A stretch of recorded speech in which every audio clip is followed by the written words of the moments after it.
नमस्कार दोस्तों, मैं आपका दोस्त अशोक अपने YouTube चैनल अशोका हिंदुस्तानी में बहुत बहुत स्वागत करता हूं। दोस्तों हम पढ़ रहे हैं प्राचीन भारत का इतिहास। और प्राचीन भारत के इतिहास में आज हम टॉपिक पढ़ेंगे मौर्य साम्राज्य। और मौर्य साम्राज्य को बहुत ही विस्तार से अच्छे से पढ़ेंगे, चाहे वो किसी भी प्रकार का कोई भी कंपटीशन हो, UPSC हो, RS हो, RPSC first grade second grade, सभी के लिए समान रूप से उपयोगी है। जितने भी पर्सन पीछे आए हुए हैं उनको सम्मिलित किया गया है और कोई भी किसी भी प्रकार की त्रुटि नहीं की गई और किसी भी प्रकार का इसमें मैटर है वो छोड़ा नहीं गया। ना ही ज़्यादा एक्स्ट्रा हम बात करेंगे, पॉइंट टू पॉइंट चलेंगे और याद करेंगे, नहीं कि पढ़ेंगे, समझते हुए याद करेंगे। यदि आप एक बार वीडियो देख लेते हो तो मेरे को ऐसा लगता है कि पूरा का पूरा ये आपके मौर्य साम्राज्य है वो याद हो जाएगा। तो बिना कोई देरी किए शुरुआत करते हैं दोस्तों। मौर्य साम्राज्य है, इसका टाइम पीरियड है 322 ईसा पूर्व से 185 ईसा पूर्व। तो मौर्य साम्राज्य का टाइम पीरियड आपको याद रखना है 322 से 185। आइडिया रहे। मौर्य वंश की जानकारी के स्रोत सबसे पहले क्या है, तो मौर्य वंश की जानकारी के जो अपने को स्रोत मिलते हैं वो सबसे पहले मिलते हैं साहित्यिक स्रोत। और साहित्यिक स्रोत भी जैसे ब्राह्मण साहित्य है। ब्राह्मण साहित्य में कौन कौन से जो जानकारी के स्रोत मिलते हैं, यानी मौर्य साम्राज्य था उसकी जानकारी के जो स्रोत है वो ब्राह्मण साहित्य में। तो कौटिल्य का अर्थशास्त्र है, ये इम्पोर्टेंट है ही। सोमदेव का कथा सरित सागर है और क्षेमेंद्र की वृहत कथा मंजरी है। पतंजलि का महाभाष्य है और विष्णु पुराण है। विशाख दत्त का क्या है, मुद्रा राक्षस। 10वीं शताब्दी का मुद्रा राक्षस का टीकाकार ढूंढीराज भी है। तो मुद्रा राक्षस में चंद्रगुप्त मौर्य दरबार चाणक्य की सहायता से नंद शासक धनानंद को अपदस्थ करने व पदच्युत करने की परिषद सभा का भी उल्लेख है। क्या याद रखना आपको, ब्राह्मण साहित्य में कौटिल्य का अर्थशास्त्र जो मौर्य साम्राज्य की जानकारी देता है। सोमदेव का कथा सरित सागर जो मौर्य साम्राज्य की जानकारी देता है। सोमदेव करते कथा सरित सागर है। क्षेमेंद्र की क्या है, वृहत कथा मंजरी है। और पतंजलि का क्या है, महाभाष्य है और विष्णु पुराण। और विशाख दत्त का मुद्रा राक्षस है। एक क्या बात है कि 10वीं शताब्दी का मुद्रा राक्षस का टीकाकार था ढूंढीराज। तो मुद्रा राक्षस है, उस पर टीका किसने लिखी, ढूंढीराज ने।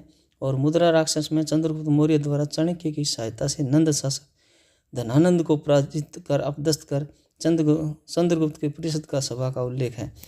तो चाणक्य की सहायता से नंद शासक धनानंद को अपदस्थ किया, यह बात कहाँ पर मिलती है, मुद्रा राक्षस में मिलती है।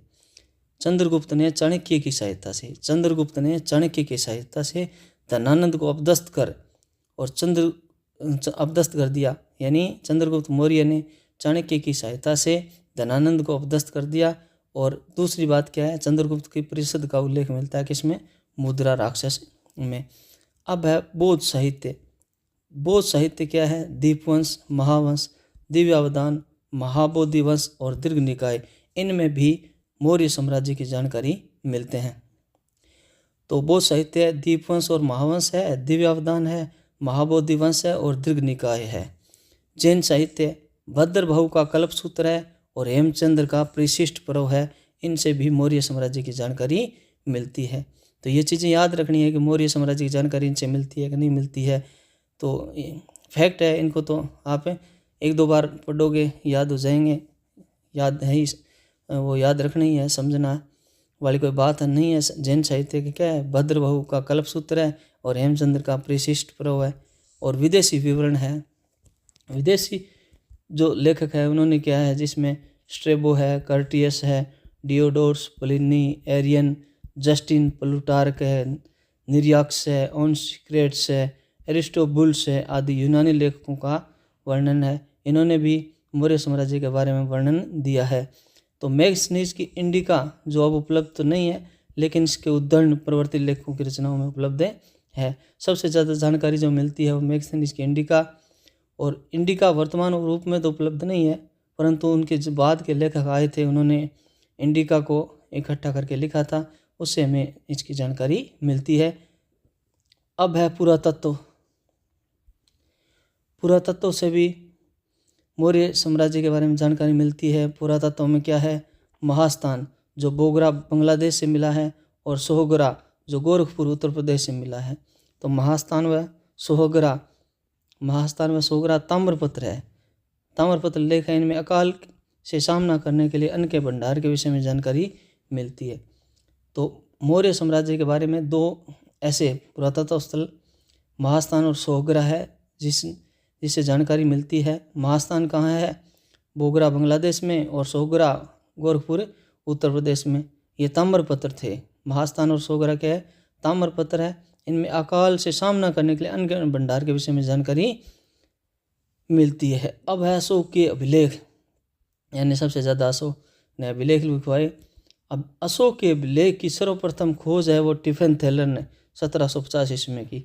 मोस्ट इंपॉर्टेंट बात याद रखनी है कि अशोक के अभिलेख की खोज किसने की? टिफिन थैलर ने। कब की? 1750 ईस्वी में की। परंतु 1837 में जेम्स प्रिंसेप ने अशोक के अभिलेखों की लिपि पढ़ी। खोज तो की थी टिफिन थैलर ने 1750 में, और 1837 में पढ़ा किसने? जेम्स प्रिंसेप ने। अशोक की जो लिपि थी उनको पढ़ा 1837 में जेम्स प्रिंसेप ने। 1915 ईस्वी में बिडल महोदय ने मास्की में अशोक के लेख की खोज की। यानी बिडल महोदय था, उसने मास्की में अशोक के लेख की खोज की 1915 में। और टर्नर ने यह बताया कि सिंहली ग्रंथ दीपवंश में प्रियदर्शी देवनाम प्रिय का प्रयोग अशोक के लिए हुआ है। तो देखो, मास्की में बिडल महोदय ने अशोक के लेख की खोज की।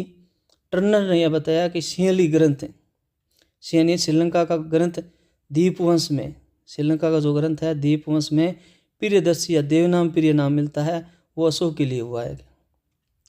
तो टर्नर ने क्या बताया कि सिंहली ग्रंथ है दीपवंश, यानी श्रीलंका का ग्रंथ कौन सा? दीपवंश में प्रियदर्शी या देवनाम प्रिय जो नाम मिलता है वो अशोक के लिए हुआ है। अशोक के अभिलेखों का विभाजन निम्न वर्गों में किया जा सकता है। यानी अशोक के अभिलेख हैं उनका विभाजन है। तो एक तो है शिलालेख, जो शिलाओं पर लिखे गए हैं। एक स्तंभ लेख, स्तंभ पर लिखे हैं। एक गुहा लेख, यानी गुफाओं पर लिखे गए हैं। तो सबसे पहले हम पढ़ते हैं शिलालेख कौन कौन से हैं। 14 भिन्न लेखों का समूह है, 8 अलग अलग स्थानों से प्राप्त किया गया है। ये स्थान निम्नलिखित है। 14 भिन्न लेख है, यानी 8 अलग अलग स्थान है। एक स्थान पर कितने लेख लिखे हुए हैं? 14 लेख लिखे हुए हैं। याद रखना, 14 लेख लिखे हुए हैं एक स्थान पर। और ऐसे कितने स्थान हैं? 8 स्थान है। तो स्थान, वर्ष और खोजकर्ता देखते हैं। पहला जो अभिलेख मिला है वो है शहबाज गड्डी। यह है पेशावर पाकिस्तान से, ये मिला 1836 में। और कोर्ट, इसका खोजकर्ता कौन था? कोर्ट था। शहबाज गड्डी, पेशावर पाकिस्तान। जबकि ज़्यादातर आपको यह क्या याद रखना है? कौन सा स्थान याद रखना है? मानसेरा हज़ारा पाकिस्तान में है, जो 1889 में और कनिंग को मिला। कालसी देहरादून उत्तराखंड, ये 1860 का, और ये फॉरेस्ट को मिला। गिरनार गुजरात में, जो 1822 का है, कर्नल टोड को मिला, गिरनार गुजरात वाला। धौलियापुरी, ये है उड़ीसा में, 1837 में, ये किट्टो को मिला। जोगढ़ गंजाम उड़ीसा में, ये 1850 में इलियट को मिला। एररगुड्डी कर्नूल आंध्र प्रदेश, ये 1929 का अनुघोष को मिला। सोपारा थाना महाराष्ट्र का 1888, और भगवान लाल। तो इसमें से मुख्य क्या है ये बता देता हूँ आपको थोड़ा, कि ये आपको ये बात याद रखनी है। शहबाज गड्डी कहाँ पर है? पेशावर पाकिस्तान में है। मानसेरा हज़ारा पाकिस्तान में है। कालसी देहरादून उत्तराखंड में है। गिरनार गुजरात में, धौलीपुरी उड़ीसा में, जोगढ़ उड़ीसा में, एररगुड्डी आंध्र प्रदेश में, सोपारा महाराष्ट्र में। ये नाम ऐसे आपको याद रखने हैं। इसके अलावा यदि आप रख सको तो कर्नल टोड का गिरनार जो गुजरात से मिला है ना, वो किसने खोजा? कर्नल टोड ने खोजा। मेरे हिसाब से इतना काफ़ी रहेगा। धौली व जोगढ़ के शिलालेखों पर 11, 12, 13 नंबर के शिलालेखों के स्थान पर 2 पृथक कलिंग अभिलेख मिलते हैं। ये भी याद रखना, धौली और जो जोगढ़ है उनके शिलालेखों पर, क्योंकि 14 लेख लिखे गए हैं एक स्थान पर, तो इसमें जो 11, 12, 13 नंबर के शिलालेख हैं उन पर 2 पृथक कलिंग अभिलेख मिलते हैं। याद रह जाएगा, धौली और जोगढ़ में मिलते हैं। 11, 12, 13 के स्थान पर 2 पृथक कलिंग अभिलेख मिलते हैं। लघु शिलालेख, ये 14 शिलालेखों के मुख्य वर्ग के अतिरिक्त तथा निम्नलिखित स्थानों से प्राप्त हुए हैं। ये जो 14 स्थान है उनके अलावा है लघु शिलालेख है वो। तो पहला है रूपनाथ जो कि जबलपुर मध्य प्रदेश में, फिर है गुंजरा दतिया मध्य प्रदेश में, सहसराम बिहार में, भाबरू विराट जयपुर में, मास्को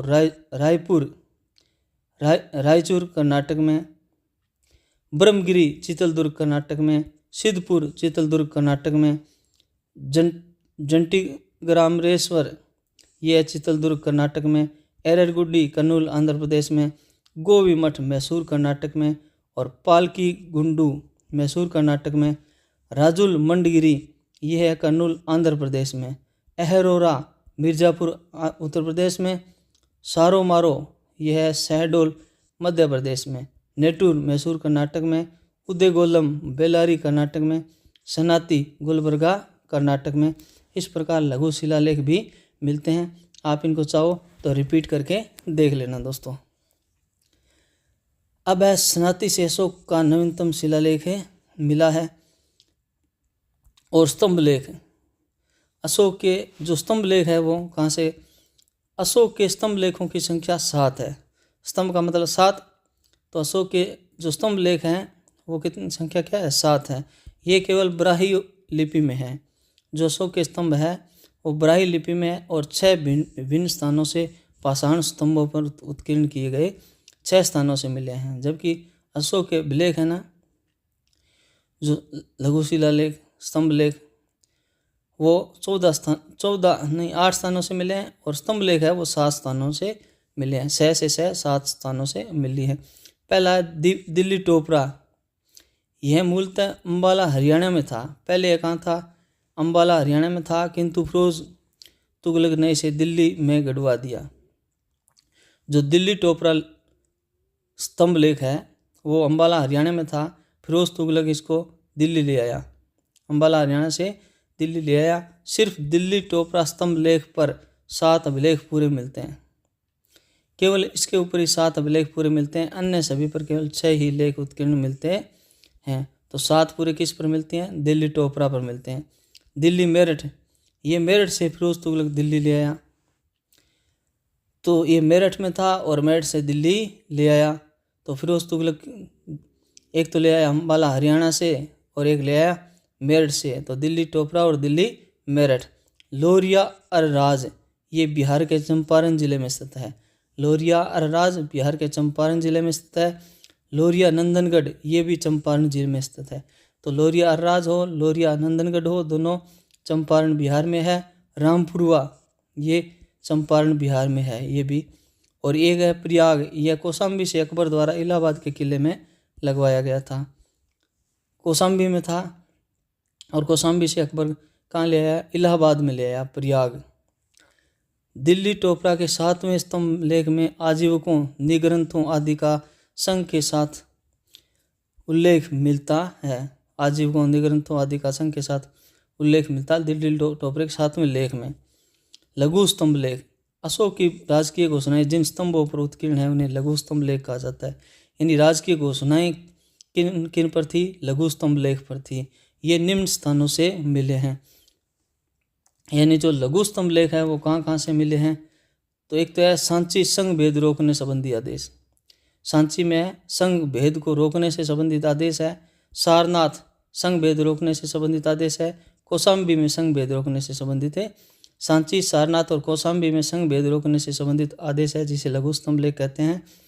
रूमनदेई, अशोक द्वारा इस स्थान की धर्म यात्रा का उल्लेख तथा लुम्बिनी के भूमिकर को घटाकर 1/8 कर दिया और धार्मिक कर्ण से पूर्णतः मुक्त कर दिया। रूमनदेई, अशोक द्वारा इस स्थान की धर्म यात्रा का उल्लेख है रूमनदेई का। लुम्बिनी में रूमनदेई अभिलेख है, और लुम्बिनी में क्या कर दिया इन्होंने? धर्म जो कर था उसको 1/4 से 8 कर दिया। निगलिवा, निगाली सागर, कनक मुनि के स्तूप संवर्धन की चर्चा। राज्याभिषेक के 14वें वर्ष में कनक मुनि स्तूप को संवर्धित करवाया और 20वें वर्ष में कनक मुनि की यात्रा की। यह है निगलवा, जो निगाली सागर है। कनक मुनि के स्तूप संवर्धन की चर्चा राज्याभिषेक के 14वें वर्ष में गए थे। कहाँ पर? निगलवा गए, निगाली सागर गए और वहाँ पर स्तूप संवर्धन करवाया कनक मुनि का। और 20वें वर्ष में कनक मुनि की यात्रा भी की। रूमनदेई व निगलवा स्तंभ लेख नेपाल की तराई से प्राप्त हुए हैं। 2 लेख है स्तंभ लेख जो नेपाल की तराई से प्राप्त हुए हैं, एक तो रूमनदेई है, एक निगलवा है। कौशाम्बी के लघु शिलालेख इलाहाबाद में अशोक की रानी कारुवाकी, जिसे चारुवाकी भी कहते हैं, दान दिए जाने का उल्लेख मिलता है, अतः इसे रानी का अभिलेख भी कहते हैं। तो कौशाम्बी के लघु स्तंभ लेख है जो कहाँ है? इलाहाबाद में। अशोक की रानी कारुवाकी या चारुवाकी के नाम से जाना जाता है। इसमें रानी ने दान दिया, इसलिए इसे रानी का अभिलेख कहते हैं। रानी के अभिलेख कौन सा कहते हैं? कौशाम्बी का या फिर इलाहाबाद का लेख है, उसे स्तंभ लेख है। अशोक के सभी अभिलेखों का विषय प्रशासनिक था, केवल रूमनदेई लेख का विषय आर्थिक था। यानी केवल एकमात्र रूमनदेई था जिसका विषय क्या था? आर्थिक था। इससे मौर्यकालीन कर नीति की जानकारी मिलती है। किससे? रूमनदेई से। प्रयाग कौशाम्बी लघु स्तंभ लेख में कौशाम्बी के महापत्रों को संघ भेद रोकने से आदेश दिए गए हैं, जिससे स्पष्ट होता है कि पहले यह कौशाम्बी में लगाया जाना था, परंतु बाद में प्रयाग में लगा दिया गया। ये अशोक को बोध सिद्ध करते हैं। सुनना ध्यान से। प्रयाग या कौशाम्बी लघु स्तंभ लेख में कौशाम्बी के महापत्रों को, यानी प्रयाग में जो लघु स्तंभ लेख लिखा हुआ है उस पर क्या कहा गया है कि कौशाम्बी के महापत्रों को संघ भेद रोकने के आदेश दिए गए हैं, जिससे स्पष्ट होता है कि पहले यह कौशाम्बी में लगाया जाना था। क्योंकि कौशाम्बी के महापत्रों को आदेश दिया जा रहा है, इसका मतलब कौशाम्बी में लगना था, परंतु बाद में प्रयाग में लगा दिया गया। ये अशोक को बोध सिद्ध करते हैं। प्रयाग या कौशाम्बी का जो लघु स्तंभ लेख है वो गुहा लेख। गया जिले की बराबर की पहाड़ियों की गुफाओं की दीवारों पर अशोक के लेख उत्कीर्ण मिलते हैं। इनमें अशोक द्वारा आजीविक साधुओं के निवास हेतु गुहा दान का उल्लेख है, यानी गुफाओं के दान का उल्लेख है। कहाँ पर? बराबर की पहाड़ियों में अशोक द्वारा आजीवक साधुओं को, कौन से साधुओं को? आजीवक साधुओं को। अशोक ने आजीवों को निवास हेतु 4 गुफाओं का निर्माण करवाया था, जिनके नाम कर्ण है, सुदामा, चौपार और विश्व झोंपड़ी। मोस्ट इंपोर्टेंट आप याद रखना, अशोक ने आजीवों के निवास हेतु 4 गुफाओं का निर्माण करवाया था। कौन कौन सी है? कर्ण है, सुदामा है, चौपार है और विश्व झोंपड़ी है। कर्ण, सुदामा, चौपार और विश्व झोपड़ी।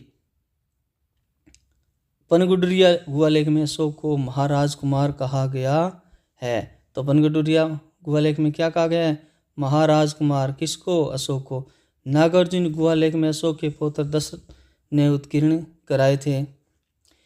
जो नागार्जुनी गुहा लेख है अशोक के पुत्र दशरथ ने उत्कीर्ण करवाए थे। नागार्जुनी अशोक के अभिलेखों की लिपि ब्राही है और भाषा प्राकृत है। याद रखना भी, अशोक के अभिलेखों की भाषा कौन सी? प्राकृत। और लिपि कौन सी? ब्राही लिपि, भाषा प्राकृत है। केवल शाहबाजगड्डी व मानसेरा अभिलेखों की लिपि खरोष्ठी है। शाहबाजगड्डी और मानसेरा क्या है? खरोष्ठी लिपि में है। मास्की व गुर्जरा लेख में अशोक का व्यक्तिगत नाम देवनाम प्रिय मिलता है। मास्की व गुर्जरा में व्यक्तिगत नाम देवनाम प्रिय मिलता है, मास्की गुर्जरा में। जबकि निठुर लेख में अशोक को अपने नाम का उल्लेख मिलता है। जो नेटुर लेख है उसमें अशोक का अपना नाम मिलता है। किसमें? नेटुर में। और मास्की गुर्जरा में क्या मिलता है? देवनाम प्रिय। तक्षशिला व लगमान लंपक से अरामाइक लिपि में लिखा गया अभिलेख मिला है। तक्षशिला व लगमान से क्या मिला है? अरामाइक लिपि में लिखा गया है अभिलेख। लगमान वर्तमान अफगानिस्तान में है। कंधार के पास है। सर-ए-कुना के पास है यूनानी तथा अरामाइक लिपि में द्विभाषी अभिलेख मिला है। कंधार के पास है सर-ए-कुना, वहाँ से क्या मिला है? यूनानी में और अरामाइक में लिखा गया द्विभाषी है। यूनानी में भी है और अरामाइक लिपि में भी है। तो कंधार के पास सर-ए-कुना, कंधार के पास सर-ए-कुना से यूनानी व अरामाइक में लिखा द्विभाषी है। ये दोनों भाषाओं में है। कौन से में? यूनानी और अरामाइक में। कहाँ? कंधार के पास सर-ए-कुना में। एररगुड्डी एकमात्र अभिलेख है जो खरोष्ठी व ब्राही दोनों लिपियों में है। एररगुड्डी एक अभिलेख है जो खरोष्ठी और ब्राही दोनों लिपियों में है। खरोष्ठी और ब्राही दोनों लिपियों में कौन सा? एररगुड्डी। खरोष्ठी लिपि अरामाइक लिपि से उत्पन्न हुई।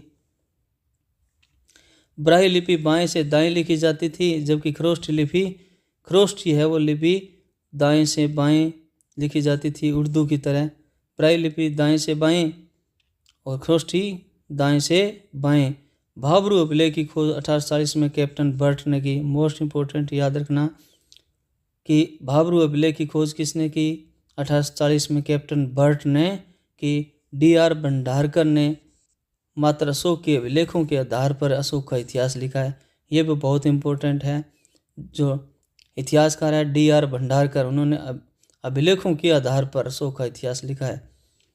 अब है चंद्रगुप्त मौर्य। 322 ईसा पूर्व से 298 ईसा पूर्व तक टाइम पीरियड है चंद्रगुप्त मौर्य। चंद्रगुप्त मौर्य को ग्रीक साहित्य में सेंड्रोकोट्स या एंड्रोकोट्स कहा गया है। चंद्रगुप्त मौर्य को ग्रीक साहित्य में क्या कहा गया है? सेंड्रोकोट्स या फिर एंड्रोकोट्स कहा गया है। स्ट्रेबो जस्टिन ने चंद्रगुप्त मौर्य को सेंड्रोकोट्स कहा है। स्ट्रेबो और जस्टिन ने कहा है चंद्रगुप्त मौर्य को क्या? यानी सेंड्रोकोट्स। स्ट्रेबो और जस्टिन ने सेंड्रोकोट्स कहा है। एरियन व प्लूटार्क ने एंड्रोकोट्स कहा है और फिलार्क्स ने सेंड्रोकोप्स कहा है। याद रखना है। स्ट्रेबो व जस्टिन सेंड्रोकोट्स कहते हैं, एरियन व प्लूटार्क एंड्रोकोट्स कहते हैं। एरियन स्ट्रेबो से तो देखो सेंड्रोकोट्स बन जाएगा और एरियन से एंड्रोकोट्स बन जाएगा। फिलार्क्स ने तो सेंड्रोकोप्स है। ये फिलार्क्स क्या है? सेंड्रोकोप्स का है। सर्वप्रथम विलियम जोन्स ने सेंड्रोकोप्स की पहचान चंद्रगुप्त मौर्य से की। सर्वप्रथम पहचान की जाए सेंड्रोकोप्स कौन है, ये विलियम जोन्स ने बताया। इसने अपने गुरु चाणक्य की सहायता से अंतिम नंद शासक धनानंद को पराजित कर मौर्य वंश की स्थापना की। मुद्रा राक्षस में चाणक्य की इस योजना का वर्णन है। मुद्रा राक्षस में ब्राह्मण साहित्य में चंद्रगुप्त मौर्य को शूद्र कहा गया है। ब्राह्मण साहित्य क्या कहते हैं कि चंद्रगुप्त मौर्य क्या था? शूद्र था। जैन और बौद्ध साहित्य में क्षत्रिय कहा गया है। जैन साहित्य, बौद्ध साहित्य क्या कहते हैं कि चंद्रगुप्त मौर्य क्या था? क्षत्रिय था। ग्रीक साहित्य में यानी यूनानी साहित्य में उसे निम्न कुल का नहीं बल्कि निम्न परिस्थितियों में जन्मा हुआ बताते हैं। जो ग्रीक विद्वान, ग्रीक साहित्यकार हैं, उन्होंने क्या कहा कि ये निम्न कुल का नहीं था, जबकि निम्न परिस्थितियों में उत्पन्न हुआ था चंद्रगुप्त मौर्य। विशाख दत्त के मुद्रा राक्षस में उसे वर्सल निम्न कुल का कहा गया है। विशाख दत्त का जो मुद्रा राक्षस है ना, वो उसे निम्न कुल का बताता है। विशाख दत्त का मुद्रा राक्षस। महावंश के अनुसार कौटिल्य ने चंद्रगुप्त को जम्बूद्वीप भारत का शासक बनाया था। महावंश कहता है कि कौटिल्य ने चंद्रगुप्त को जम्बूद्वीप, जिसे भारत कहते हैं, का शासक बनाया। यूनानी लेखक प्लूटार्क व जस्टिन के अनुसार उसने 6 लाख की सेना लेकर संपूर्ण भारत को रौंद डाला। प्लूटार्क व जस्टिन ने चंद्रगुप्त की सिकंदर से भेंट का उल्लेख किया है। यूनानी लेखक थे प्लूटार्क, जस्टिन। क्या कहा कि 6 लाख की सेना लेकर संपूर्ण भारत को रौंद डाला था। किसने कहा? प्लूटार्क व जस्टिन ने कहा। प्लूटार्क व जस्टिन ने चंद्रगुप्त की सिकंदर से भेंट का भी उल्लेख किया है। 305 ईस्वी पूर्व में चंद्रगुप्त मौर्य ने सीरिया के ग्रीक शासक सेल्यूकस निकेटर को परास्त किया था। चंद्रगुप्त मौर्य ने सीरिया का शासक था सेल्यूकस निकेटर, उसको परास्त किया 305 ईसा पूर्व में। और संधि स्वरूप सेल्यूकस ने अपने पुत्र हेलेना का विवाह चंद्रगुप्त से कर दिया। और 4 प्रांत थे। कौन सा? एरिया, जिसे हेरात कहते हैं, अराकोसिया कंधार कहते हैं, जेड्रोसिया बलूचिस्तान कहते हैं, पेरोपेनिस डाई जिसे काबुल कहते हैं, दहेज में दिए। चंद्रगुप्त मौर्य का किसके साथ युद्ध हुआ? सेल्यूकस निकेटर के साथ, और उनमें हो गई संधि। और संधि के स्वरूप सेल्यूकस ने चंद्रगुप्त मौर्य को क्या दिया? एक तो अपनी पुत्री हेलेना का विवाह कर दिया और 4 प्रांत दे दिए। 4 प्रांत कौन कौन से दे दिए? एरिया, अराकोसिया, जेड्रोसिया और पेरोपेनिस डाई। याद रह जाएंगे। एरिया, अराकोसिया, जेड्रोसिया और पेरोपेनिस डाई। मैक्सिनीज को अपने राजदूत के रूप में चंद्रगुप्त दरबार में भेजा और मैक्सिनीज को भी भेजा। कहाँ पर? चंद्रगुप्त के दरबार के अंदर। मैक्सिनीज जिसने इंडिका लिखी, बदले में चंद्रगुप्त ने 500 हाथी दिए थे। सेल्यूक के साथ हुए चंद्रगुप्त के इस युद्ध वह संधि का वर्णन कौन करता है? एपियानस करता है। यानी युद्ध और संधि के बारे में जानकारी कौन दे रहा है? एपियानस से दे रहा है, याद रखना ये बातें। स्ट्रेबो ने इस वैवाहिक संबंध का वर्णन किया। विशाख दत्त के नाटक मुद्रा राक्षस में भी इस युद्ध का व हेलेन से चंद्रगुप्त के विवाह का वर्णन है। तो कहाँ है? स्ट्रेबो भी इस युद्ध की जानकारी देता है। विशाख दत्त का मुद्रा राक्षस है, उससे भी जानकारी मिलती है। किसकी? युद्ध और हेलेन से चंद्रगुप्त के विवाह की। चंद्रगुप्त ने उत्तर पश्चिम में हिंदुकुश पर्वत तक अपनी सीमा का विस्तार कर सर्वप्रथम भारत की वैज्ञानिक सीमाओं को निर्धारित किया। चंद्रगुप्त ने सबसे पहले कहाँ सीमा बढ़ाई? उत्तर पश्चिम में हिंदुकुश पर्वत तक। और ये भारत की पहली वैज्ञानिक सीमा थी, जिसके लिए 18वीं 19वीं शताब्दी में अंग्रेज भी संघर्षरत रहे। यह कथन विनसेंट स्मिथ का है। विनसेंट स्मिथ कहता है कि भारत में उत्तर पश्चिम में हिंदुकुश पर्वत तक अपनी सीमा का विस्तार कर सर्वप्रथम भारत की वैज्ञानिक सीमा का विस्तार किया चंद्रगुप्त ने प्रारंभिक साम्राज्य विस्तार में हिमालय क्षेत्र के प्रवर्तक नामक शासक से सहायता प्राप्त की थी। प्रारंभिक जो साम्राज्य विस्तार किया उसमें हिमालय का राजा था प्रवर्तक, और प्रवर्तक ने चंद्रगुप्त की सहायता की। दक्षिण में उसका साम्राज्य मैसूर तक फैला हुआ था तथा अपने अंतिम समय में चंद्रगुप्त मौर्य ने जैन मुनि भद्रबाहु से दीक्षा ग्रहण कर श्रवण बेलगोला मैसूर 298 ईसा पूर्व श्लेखण या उपवास द्वारा देह का त्याग किया। दक्षिण में उसका साम्राज्य मैसूर तक फैला हुआ था। अंतिम समय में चंद्रगुप्त ने क्या कर लिया? जैन धर्म ग्रहण कर लिया और भद्रबाहु से दीक्षा ग्रहण करके जो श्रवण बेलगोला कर्नाटक में है वहाँ पर श्लेखना द्वारा, जो जैन धर्म में उपवास द्वारा जो शरीर का त्याग करते हैं उसको कहते हैं श्लेखना, और चंद्रगुप्त ने भी श्लेखना द्वारा अपना शरीर का त्याग कर दिया। परिशिष्ट पर्व के अनुसार चंद्रगुप्त ने जैन धर्म स्वीकार किया था। परिशिष्ट पर्व के अनुसार जैन धर्म स्वीकार किया था। उसकी दक्षिण विजय की जानकारी तमिल ग्रंथों एहनानूर और मुरनानूर से होती है। चंद्रगुप्त की जो जानकारी है दक्षिण विजय की, वो कौन से ग्रंथ देते हैं? एहनानूर और मुरनानूर। मामूलनार नामक संगमकालीन कवि भी चंद्रगुप्त मौर्य की दक्षिण विजय की जानकारी देता है। तो संगमकालीन कवि है मामूलनार, वो भी दक्षिण विजय की जानकारी देता है। चंद्रगुप्त मौर्य के शासन के अंतिम वर्षों में मगध में भीषण अकाल पड़ा और इसकी पुष्टि जैन ग्रंथों से होती है। चंद्रगुप्त मौर्य के महास्थान व सोहग्रा अभिलेख भी अकाल से निपटने के प्रबंधों पर डालते हैं। महास्थान व सोहग्रा अभिलेख भी। महास्थान अभिलेख से चंद्रगुप्त की बंगाल विजय की पुष्टि होती है। भी बंगाल को जीत लिया, ये महास्थान बताता है। महास्थान अभिलेख में काकिनी नामक मुद्रा का भी उल्लेख है।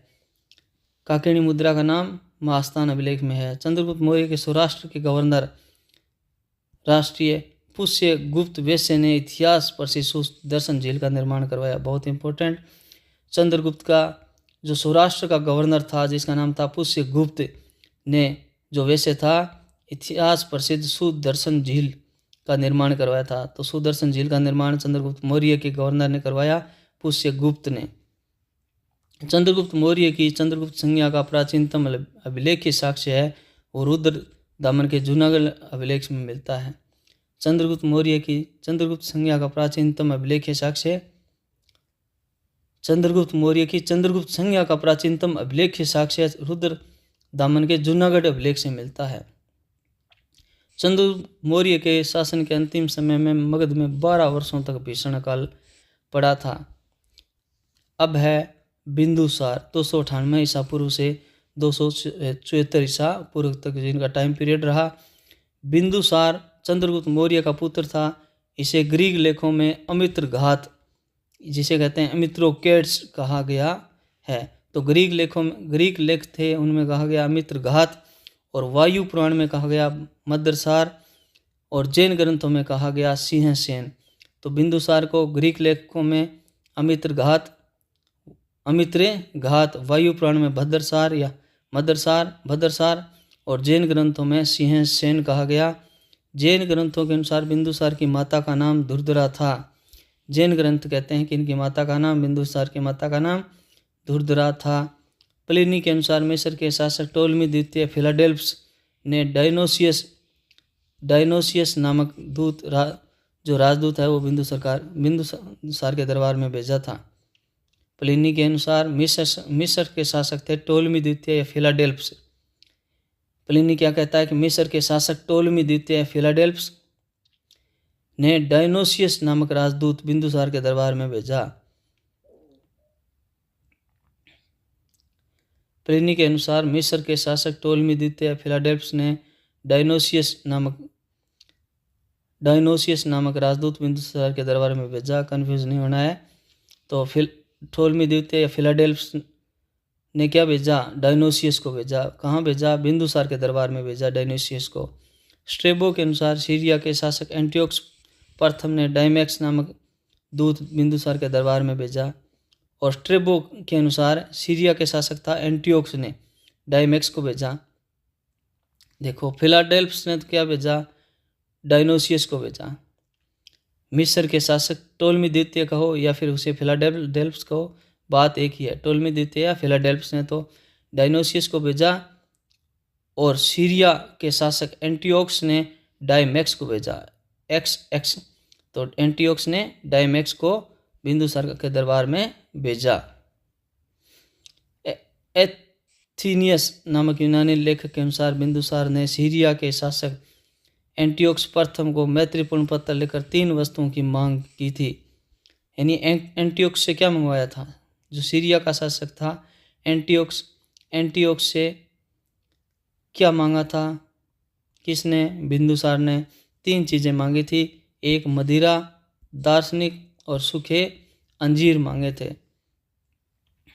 किससे? एंटियोक्स से। सीरिया का शासक एंटियोक्स था, उनसे मांगे थे। सीरियाई शासक ने दार्शनिक के अलावा अन्य वस्तुएं भिजवा दी तथा दार्शनिक के बारे में कहा कि यूनानी कानून के अनुसार यह दार्शनिक का विक्रय नहीं किया जा सकता। यानी 2 चीज़ें तो भिजवा दी। किसने? सीरिया के शासक एंटियोक्स ने। और ये कहा कि जो दार्शनिक है उनकी इजाज़त है वो यूनानी कानून देता नहीं है। दिव्य दान के अनुसार बिंदुसार के समय तक्षशिला में 2 विद्रोह हुए थे जिनके दमन हेतु प्रथम बार अशोक को भेजा गया और दूसरी बार सुसीम को भेजा गया। दिव्य दान कहता है कि बिंदुसार के समय जो तक्षशिला है वहाँ 2 विद्रोह हुए थे। प्रथम बार अशोक को भेजा और दूसरी बार सुसीम को भेजा। बिंदुसार आजीवक धर्म का अनुयायी था। बिंदुसार कौन से धर्म को मानता था? आजीवक को। जबकि चंद्रगुप्त मौर्य जैन धर्म स्वीकार कर लिया था। आजीवक धर्म बिंदुसार। जैसे चाणक्य बिंदुसार का भी प्रधानमंत्री था। चाणक्य किसका प्रधानमंत्री था? चंद्रगुप्त मौर्य का भी था। चंद्रगुप्त मौर्य को सम्राट बनाया और बिंदुसार का भी प्रधानमंत्री था। चाणक्य के बाद राधा गुप्त प्रधानमंत्री बना था। यह भी याद रखना, बिंदुसार का प्रधानमंत्री पहले चाणक्य और बाद में राधा गुप्त। बिंदुसार की सभा में 500 सदस्यों वाली एक मंत्री परिषद थी जिसका प्रधान खलाटक होता था। 500 सदस्यों वाली क्या थी? मंत्री परिषद। बुद्ध घोष द्वारा रचित है। सामुंद पासादिका एवं सुमंगल विलासिनी से आर्य मंजूश्री मूल कल्प से अशोक के जीवन की घटनाएं मिलती है। बुद्ध घोष द्वारा रचित है। सामंत पासादिका सुमंगल विलासिनी आर्य मंजूश्री मूल कल्प से अशोक के जीवन की घटनाएं मिलती है। अशोक वदनामाला में उपगुप्त द्वारा अशोक को दिए गए धर्मोपदेशों की जानकारी आगे का पार्ट है वो नेक्स्ट वीडियो में पढ़ेंगे और हम सम्राट अशोक के बारे में आगे के अध्याय में चर्चा करेंगे। तब तक थैंक यू। सभी वीडियो को प्लीज़ लाइक, शेयर और सब्सक्राइब ज़रूर करें।